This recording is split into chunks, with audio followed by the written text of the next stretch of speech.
Assalamualaikum warahmatullahi wabarakatuh. Kiai Haji Ahmad Jazuli Usman Ploso.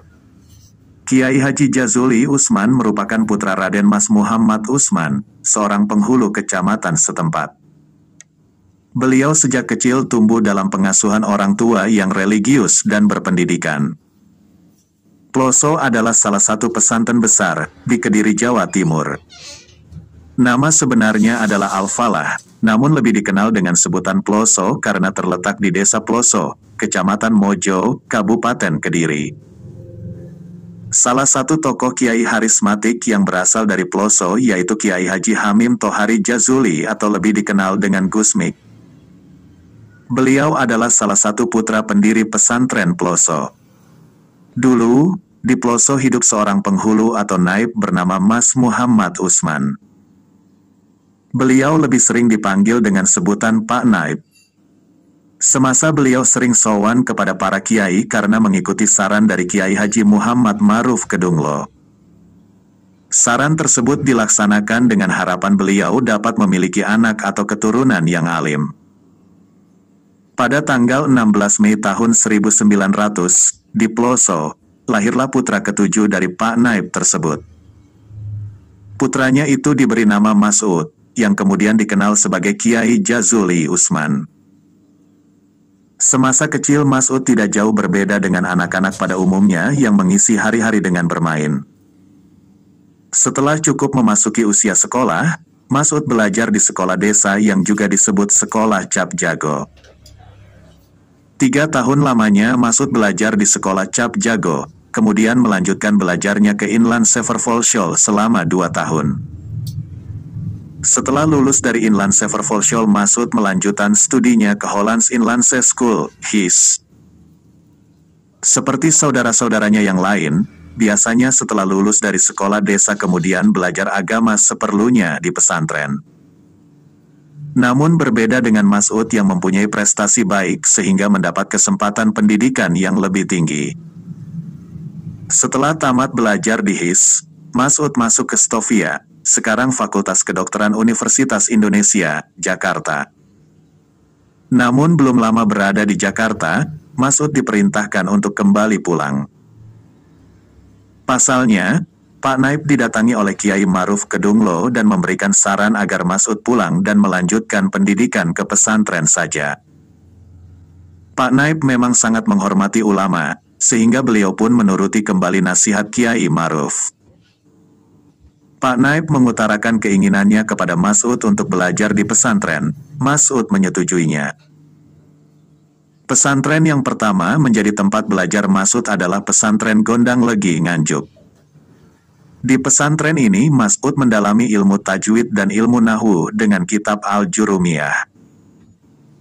Tidak lama belajar di pesantren ini, kemudian Mas'ud melanjutkan belajar ke pesantren Sono Sidoarjo yang terkenal dengan ilmu sorofnya atau tasrif. Dengan belajar di kedua pesantren tersebut, Mas'ud telah menguasai 2 induk ilmu. Setelah cukup menguasai dasar-dasar ilmu, Mas'ud melanjutkan ke pesantren Mojosari, asuhan Kiai Haji Zainuddin. Di pesantren ini Mas'ud menjadi santri yang memikat perhatian gurunya, sehingga Kiai Zainuddin berniat ingin menjadikan menantunya. Karena tidak mempunyai anak, maka Kiai Zainuddin menjodohkan dengan anak angkatnya, Badriyah, yang juga merupakan anak dari Kiai Hozin Langitan Tuban. Dalam rasa kebingungan, timbul keinginan di hati Mas'ud untuk menunaikan ibadah haji. Tekadnya yang begitu besar dapat meyakinkan keluarganya di Ploso untuk menjual seluruh bagian tanah warisan miliknya dan beberapa ekor sapi. Namun ternyata uangnya belum cukup untuk melunasi ongkos naik haji, ONH, yang sebesar 115 gulden. Di tengah kebingungannya, Mas'ud mendapat cobaan, istrinya sakit. Namun tekadnya masih kuat untuk naik haji. Di luar dugaan, Kiai Zainuddin, sang mertua memberi uang 100 gulden sehingga Mas'ud memiliki uang lebih dari cukup untuk naik haji. Sesampainya di Tanah Suci, dengan khusyuk, Mas'ud melaksanakan seluruh rangkaian ibadah haji. Tiba-tiba mendapat kabar bahwa Badriyah, istrinya, telah meninggal dunia. Meskipun cukup sedih, dia tetap mengikhlaskan istrinya menghadap Allah Subhanahu wa Ta'ala. Sejak saat itu, Mas'ud memutuskan untuk menetap di Tanah Suci dan memperdalam ilmu agamanya dengan berguru kepada para ulama Masjidil Haram. Di Tanah Suci, Mas'ud berkenalan dengan seorang teman bernama Sahlan yang berasal dari Gurah, Kediri. Atas saran sahabatnya ini, Mas'ud mengubah namanya menjadi Jazuli. Kemudian namanya digabung dengan nama ayahnya sehingga menjadi Haji Jazuli Usman. Mas'ud dan Sahlan bekerja di Biro Perjalanan Haji. Namun ternyata pekerjaan itu menyita banyak waktu. Mereka hanya memiliki sedikit waktu untuk belajar, sehingga mereka memutuskan untuk keluar dari pekerjaan biro dan melanjutkan memperdalam ilmu agamanya. Keduanya memutuskan untuk berguru kepada Syekh Al-Alama Al-Aidrus di Jabal Hindi, Mekah. Tak lama kemudian, beberapa orang yang mukim di Mekah meminta Jazuli untuk mengajar mereka. Kemudian Jazuli diberi uang sekedarnya untuk menyambung hidup di Mekah. Pada tahun 1922 terjadi serangan kaum Wahabi. Pemerintah menyatakan keadaan tidak aman dan memulangkan orang-orang asing ke negara asal mereka. Sebelum pulang, Jazuli dan kawan-kawan menyempatkan ziarah ke makam Nabi Muhammad SAW di Madinah. Ketika kaum Wahabi berhasil menggulingkan pemerintahan Sunni, Mas'ud dan kawan-kawan tertangkap di Madinah. Mereka dipulangkan ke Indonesia melalui konsulat Belanda. Tanpa persiapan, mereka langsung dimasukkan ke dalam kapal. Kitab-kitab yang berada di Mekah tidak sempat dibawa. Hanya kitab Dalailul Khairat yang sempat dibawa oleh Jazuli. Sepulangnya ke Indonesia, Jazuli berkeinginan belajar kepada Kiai Hashim. Pengasuh pesantren Tebuireng Jombang ini telah mengenalnya sebagai Mas'udnya Kiai Zainuddin Mojosari. Maka, Kiai Hashim tidak mempersilakan Jazuli belajar, tetapi memerintahkannya untuk mengajar. Kealiman dan akhlak mulianya membuat para kiai ingin menjadikan menantu, termasuk Kiai Hashim. Karena Kiai Hashim sudah tidak memiliki anak perempuan, maka ditawarkan kepada Kiai Muharram dari Karangkates, sekitar 2 km dari Ploso. Akhirnya Jazuli menikah dengan putri Kiai Muharram yang bernama Hanah. Karena Hanah masih berusia belia, maka Kiai Muharram menawarinya untuk mondok lagi bersama 2 kakak iparnya, Jufri dan Maki. Mereka belajar di pesantren Tremas yang diasuh oleh Kiai Haji Dimyati, adik Syekh Mahfuz Turmusi. Lagi-lagi Jazuli tidak diperkenankan belajar, tapi justru mengajar. Nama Jazuli semakin populer di kalangan para santri. Di Karangkates, Kiai Muharram mempersiapkan tanah untuk dijadikan pesantren kelak jika menantunya pulang. Namun, istri Kiai Muharram merasa ragu dengan Jazuli apakah kelak mampu mencukupi kebutuhan ekonomi anaknya atau tidak. Setelah Jazuli pulang, kesalahpahaman dan kecemburuan menyelimuti keluarga ini. Jazuli dan 2 kakak iparnya membuka pengajian.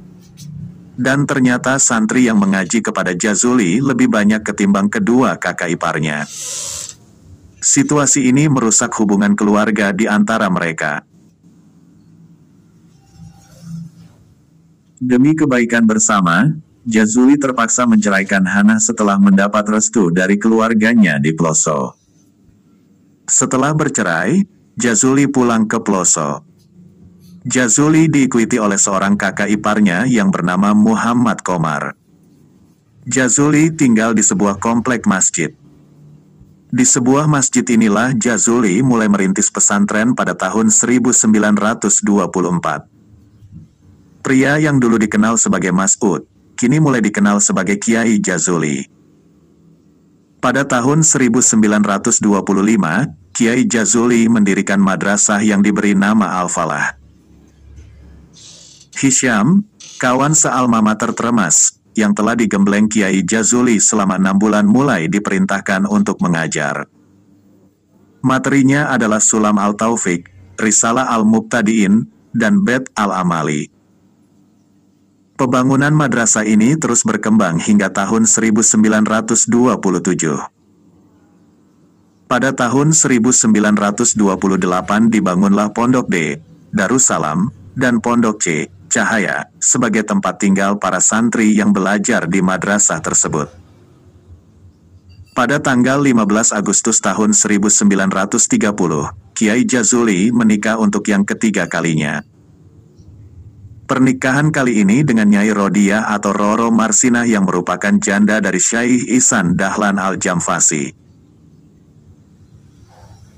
Dari pernikahannya dengan Nyai Rodiah ini membuahkan 11 orang anak, yaitu Siti Azah, wafat usia 1 tahun, Hazik, wafat usia 9 tahun, Zainuddin, Kiai Haji Zainuddin Jazuli, pengasuh pesantren Ploso, Nurul Huda, Kiai Haji Nurul Huda Jazuli, pengasuh pesantren Putri, Hamim Tohari, Kiai Haji Hamim Tohari Jazuli atau Gusmik, wafat tahun 1992, Mursyid Zikrul Gafilin, Fuad Munim, Kiai Haji Fuad Munim Jazuli, Munif, Kiai Haji Munif Jazuli, pengasuh pesantren Queen Al-Falah Ploso, Lailatul Badriyah, Nyai Hajah Lailatul Badriyah Jazuli, dan Suat, wafat usia 4 hari. Dalam hal pendidikan, ada yang menarik dari cara Kiai Jazuli mendidik anak dan santrinya. Kiai Jazuli bersikap halus dan sabar jika dengan santrinya, namun tidak dengan anaknya sendiri. Kepada anaknya sendiri Kiai Jazuli mendidik dengan cara keras. Jika anaknya tidak mengerti pelajaran yang diberikan, tak segan Kiai Jazuli menamparnya, memukul dengan sepatu, bahkan menyodok kaki anaknya dengan bara api. Maklum, Kiai Jazuli adalah seorang perokok. Di suatu kesempatan, Gus Dah bahkan pernah ditampar di depan para santri karena kesalahannya tidak datang tepat waktu ke pengajian setelah maghrib. Tahun 1930-an akhir, jumlah santri pesantren Ploso sekitar 100 orang. Ketika itu, pesantren sering meminjam kantor kenaiban yang ada di Ploso. Tahun 1939, Kiai Jazuli membangun Komplek A, Andayani, yang dilengkapi musola di depannya. Dengan begitu, para santri tidak lagi sering gaduh di masjid kenaiban. Maklum, anak usia remaja memang suka ribut atau ramai-ramai. Tahun 1941 kantor kenaiban dipindah ke Mojo, sehingga gedung, pendopo, masjid serta tanah yang luas dibeli oleh pihak pesantren Ploso. Setelah Indonesia merdeka, tahun 1948 terjadi peristiwa Madiun yang didalangi oleh PKI. Kondisi pesantren saat itu sedang tidak aman. Pada tahun itu pula Belanda datang kembali ke Indonesia melakukan agresi militer. Kondisi semakin tidak aman. Kiai Jazuli dan seluruh keluarganya mengungsi. Dalam suasana seperti itu, Ibu Kiai Jazuli, Nyai Naib Usman, wafat. Sekali-sekali jika kondisi sedang aman, Kiai Jazuli kembali ke Ploso untuk melakukan aktivitas seperti biasanya. Tahun 1950, keadaan mulai tenang. Kegiatan di pesantren mulai normal kembali. Santri yang berjumlah 400, yang sebelumnya pulang ke rumah masing-masing, mulai datang kembali ke pesantren, bahkan jumlahnya semakin banyak. Tahun 1952 didirikan Komplek Albar. Aturan juga semakin diperketat.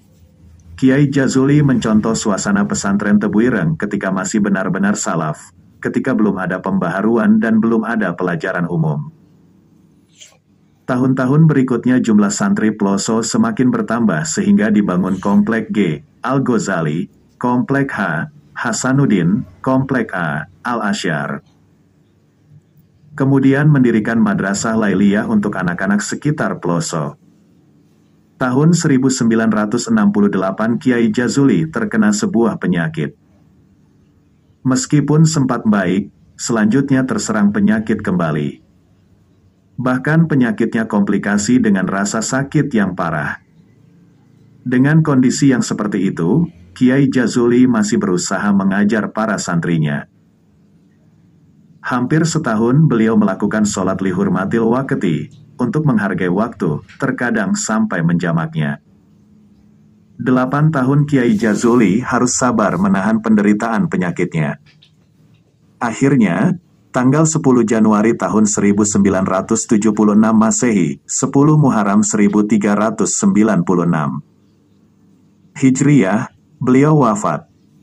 Asuhan pondok diteruskan oleh putra pertamanya Kiai Haji Zainuddin Jazuli yang dibantu adik-adik serta keponakannya Kiai Haji Sabut Pranoto Projo, putra Gusmik.